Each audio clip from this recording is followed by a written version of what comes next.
ආයුබෝවන් කියලා ප්‍රාර්ථනා කරනවා ආදරණීය දුවල පුතාලා හැමෝටම. අපි අද ටිකක් කතා කරන්න යන්නේ ටිකක් විශේෂ මාතෘකාවක්. විශේෂ මාතෘකාවක් කියන්න හේතුව තමයි ඔයාලා දැනටමත් දන්නවා අපි කතා කරන්න යන්නේ භූමිකම්පා ගැන. භූමිකම්පා ගැන මේ ආසන්න කාලයේදී නිතර නිතර කතා බහට ලක් වුණා ඒ මියන්මාරය ආශ්‍රිතව සිද්ධ වුණ භූමිකම්පා තත්ත්වයේ හේතුවෙන්. ඉතින් අපි ඕන කෙනෙක්ට හොඳයි නේද භූමිකම්පාවක් කියන්නේ මොකක්ද කියන එක දැනගෙන ඉන්නවනම් භූගෝල විද්‍යාව හදාරන හෝ හදාරන්නේ නැති ඕනම කෙනෙක්ට දැනගන්න පුළුවන් කොහොමද මේ භූමිකම්පාවක් ඇති වෙන්නේ කියලා. ඉතින් බලමු පුතේ අපි භූමිකම්පාවක් කොහොමද වර්ධනය වෙන්නේ කියලා. ඊට කලින් භූගෝල විද්‍යාව හදාරන දරුවන් විදිහට ඔයාලා දන්නවා මේ පෘථිවි කබොල නිර්මාණය වෙලා තියෙන තැටි ගණනාවක් එකතු වෙලා. ඒ කියන්නේ අපි දන්නවා ප්‍රධාන තැටි සහ අප්‍රධාන තැටි ගණනාවක් එකතු වෙලා තමයි මේ පෘථිවි කබල නිර්මාණය වෙලා තියෙන්නේ.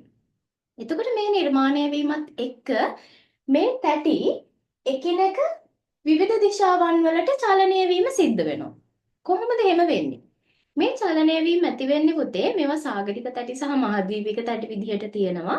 එතකොට පොළව අභ්‍යන්තරයේ අපි දන්නවා අධික උෂ්ණත්වයක් තියෙනවා. ඒ වගේම අධික පීඩනයක් තියෙනවා. ඔන්න ඔය හේතු නිසා පොළව අභ්‍යන්තරයේ සංවහන ධාරා ක්‍රියාත්මක වෙනවා.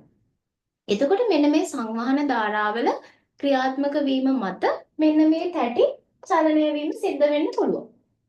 ඒ වගේම තමයි අපි දන්නවා පෘථිවි භ්‍රමණය කියන එක පෘථිවිය තම අක්ෂය වටා කැරකෙමින් තියෙන්නේ. එතකොට මේ කැරකවීම මේ තැටි චලනය වීමට බලපාන්නත් පුළුවන්. එතකොට ඔන්න ඔය කාරණා නිසා මේ තැටි චලනය වෙනවා.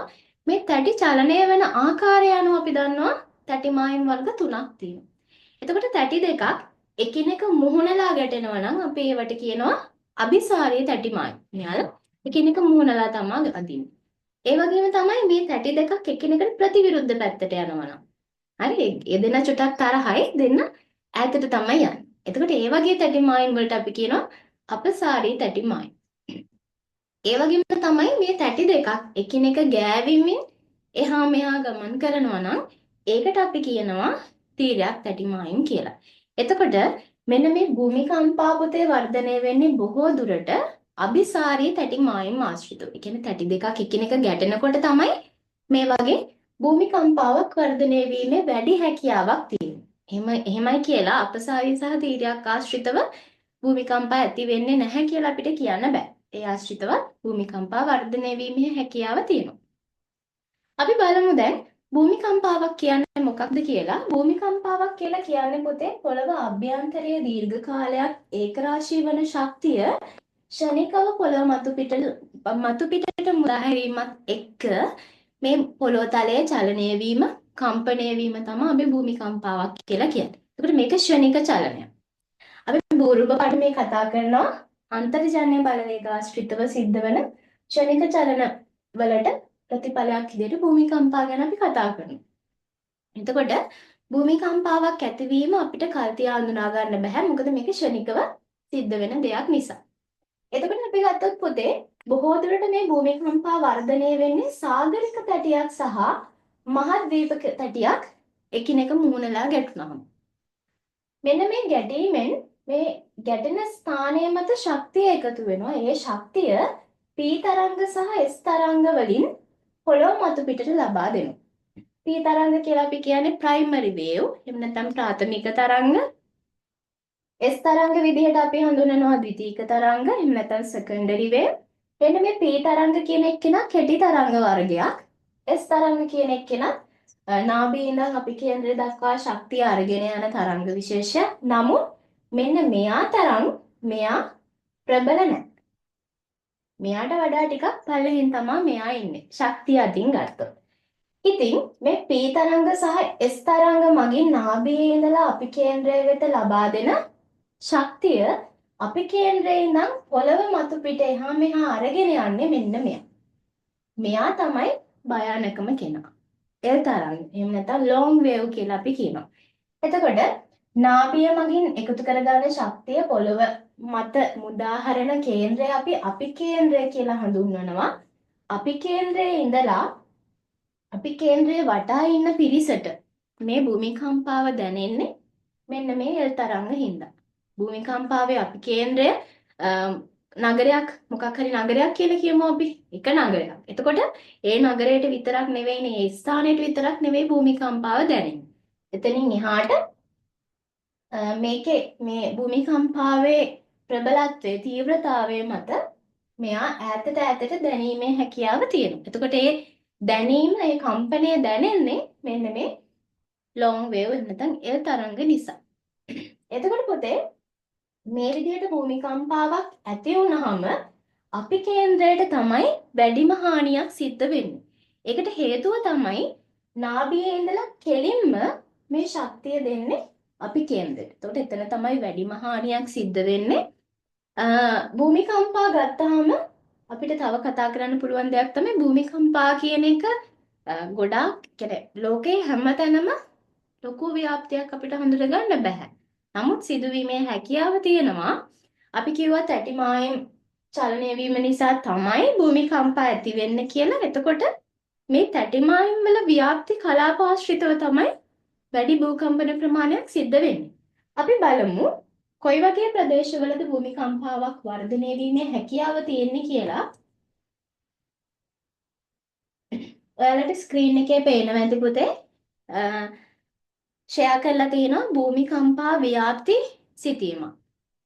එතකොට මේ කළු පාට ප්‍රදේශ වලින් පෙන්නලා තියෙන්නේ ගිනි කඳු ව්‍යාප්තිය. ගිනි කඳු ව්‍යාප්තිය සහ භූමිකම්පා ව්‍යාප්තිය අතර සමීප සම්බන්ධතාවයක් තියෙනවා.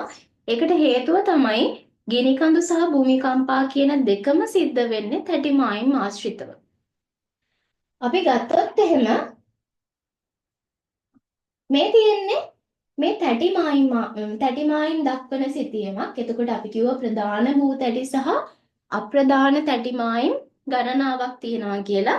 ඔයාලට මේ සිතියමේ පේන විදිහට පැසිෆික් තැටිය, උතුරු ඇමරිකානු තැටිය, දකුණු ඇමරිකානු තැටිය, ඊට පස්සේ අප්‍රිකානු, යුරේෂියානු, ඉන්දු ඕස්ට්‍රේලියානු, ඇන්ටාර්ක්ටික් ඔය කියන තැටි ටික තමයි අපිට ප්‍රධාන තැටි විදිහට ගන්න පුළුවන්. එතකොට ඊට අමතරව පිලිපීන් තැටිය, බුරුම තැටිය, ස්කොටියා තැටිය, කොකොස් තැටිය ඔය විදිහට තැටි ගණනාවක් තියෙනවා. හරි ඔයාලට සිතියමේ හොඳට බලා ගන්න පුළුවන්. එතකොට අපි යමු ඊළඟට ආයෙත් භූමිකම්පා ව්‍යාප්ති සිතීමට. දැන් හොඳින් පැහැදිලි වෙනවා මෙන්න මේ තැටි මායිම් ආශ්‍රිතව තමයි ගොඩාක් දුරට මේ ගිනි කඳු සහ භූමිකම්පා ව්‍යාප්තියක් අපිට හඳුන ගන්න පුළුවන් වෙන්නේ. බලන්න මෙන්න මේ කොටසට පුතේ අපි කියනවා පැසිෆික් ගිනි වලල්ල කියලා. මේක මේ කොටසේ තමයි භූමිකම්පා වැඩියෙන්ම සිද්ධ වෙන්නේ. එතකොට මෙතන පැසිෆික් තැටිය තියෙනවා. ඊට ඉහළින් යුරේෂියානු තැටිය, මේ පැත්තෙන් ඉන්දු ඕස්ට්‍රේලියානු තැටිය, තැටි ගණනාවකට මායිම් වෙන ප්‍රදේශයක් තමයි මේ. එතකොට මේ මායිම් ආශ්‍රිතව වැඩි භූමිකම්පා ප්‍රමාණයක් සිද්ධ වෙනවා. ඒ නිසා තමයි මේකට අපි පැසිෆික් ගිනි වලල්ල කියලා කියන්නේ. මෙන්න මේ කොටස. ඊට අමතරව මෙන්න මේ මධ්‍ය ඇට්ලාන්ටික් සාගරික වැටි කලාපය මෙන්න මේ කොටසෙත් සිද්ධ වෙනවා භූමිකම්පා වැඩි වශයෙන්. ඊටත් අමතරව මෙන්න මේ හිමාලයානු කලාපය. හිමාලයානු කලාපයේ භූමිකම්පා දැක ගන්න පුළුවන්. ඒ වගේම අප්‍රිකාවේ මෙන්න මේ ඉහළ කොටසෙත් භූමිකම්පා වර්ධනය වීමේ හැකියාව තියෙනවා. එතකොට ලෝකයේ ඔන්න ඔය විදිහට තමයි පුතේ භූමිකම්පාවල ව්‍යාප්තිය අපිට හඳුන ගන්න පුළුවන් වෙන්නේ.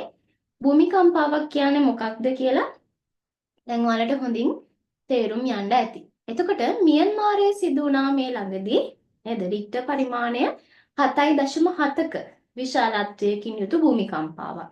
එතකොට මේ රික්ටර් පරිමාණය ගණනය කිරීම සිද්ධ කරන්න පටන් ගත්තේ 1953 දී චාල්ස් එෆ් රික්ටර් කියන පුද්ගලයා තමයි මේ පරිමාණය හොයාගත්තේ.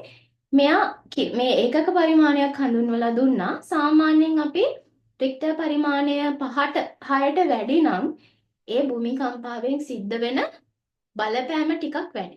ආසන්න වශයෙන් 6න් ඉහළ ගත්තොත් එහෙම ලොකු බලපෑමක් සිද්ධ වෙනවා. ඔයාලට ඒ ගැන හොඳ අත්දැකීම් ඇති. අත්දැකීම් කියන්නේ දැකලා නේද? සමාජ මාධ්‍යයෙන් අපි දැක්කා කොහොමද මියන්මාරයේ ආශ්‍රිතව භූමිකම්පාව ඇති වුනේ සහ මොනවාද ඒකේ ප්‍රතිඵල කියලා. එතකොට මිනිසුන් 10000කට වගේ ආසන්න පිරිසක් මිය ගියා. නේද? ගොඩනැගිලි සම්පූර්ණයෙන්ම විනාශ වුණා. ඊට පස්සේ ජල මාර්ග අවහිර වුණා. නේද? විදුලිය ගිනි ගැනීම තත්ත්වය ඇති වුණා. ඔයාලා දකින්න ඇති ඒවා. එතකොට මෙන්න මේ වගේ තැටි දෙකක් එකිනෙක මුහුණලා ගැටීමත් එක්ක තමයි ඔන්න ඔය භූමිකම්පාව වර්ධනය වුනේ. අපි දන්නවා අපි ආපහු පොඩ්ඩක් සිතීමට යමු.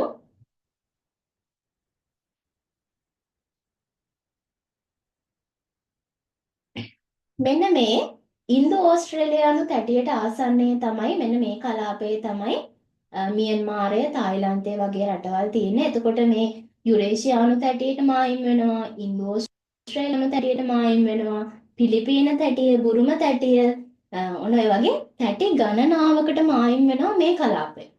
ඒ නිසා මේ කලාපයේ භූමිකම්පා ඇතිවීමේ වැඩි ප්‍රබලත්වයක් තියෙනවා, වැඩි හැකියාවක් තියෙනවා. ඒ හේතුවෙන් තමයි ඔන්න ඔය තැටි චලනය වීම එක්ක තමයි මේ භූමිකම්පාව වර්ධනය වුනේ. එතකොට පුතේ මේ මියන්මාර භූමිකම්පාවේ අපි කේන්ද්‍රයෙන් නැත්තම් නාඹිය අපි කේන්ද්‍රය පිහිටියේ මියන්මාරයේ සෙන්ගායි කියන නගරයේ. ඒත් එක්ක නාඹිය කිලෝමීටර් 10ක් විතර ගැඹුරින් තමයි අපිට හඳුන ගන්න පුළුවන් වුනේ. එතකොට මේකේ ප්‍රබලත්වය වැඩි වෙන්න තව හේතුවක් තමයි මේ අපි කේන්ද්‍රයේ ඉඳලා නාභියට තියෙන දුර ප්‍රමාණය අඩුවීම. මේක තව ටිකක් ගැඹුරින් තිබ්බනම් ඔය තිබ්බ ඇති වුණ හානිය අවම වෙන්න තිබුණා. නමුත් කිලෝමීටර් 10ක් විතර ගැඹුරින් තමයි මේ නාභිය පිහිටියේ. ඒ නිසා මේකේ ප්‍රබලත්වය වැඩි වුණා. එතකොට ඔන්න ඔය විදිහට තමා පුතේ භූමිකම්පාවක් ඇති වෙන්නේ, භූමිකම්පාවක් ක්‍රියාත්මක වෙන්නේ. ඒකේ ප්‍රතිඵල ඔන්න ඔය වගේ තමයි ක්‍රියාත්මක වෙන්නේ. ඉතින් මං හිතනවා භූමිකම්පාවක් කියන එක මොකක්ද සහ භූමිකම්පාවක් ඇති වෙන්නේ කොහොමද කියන එක ඔයාලට හොඳට තේරුම් යන්න ඇති.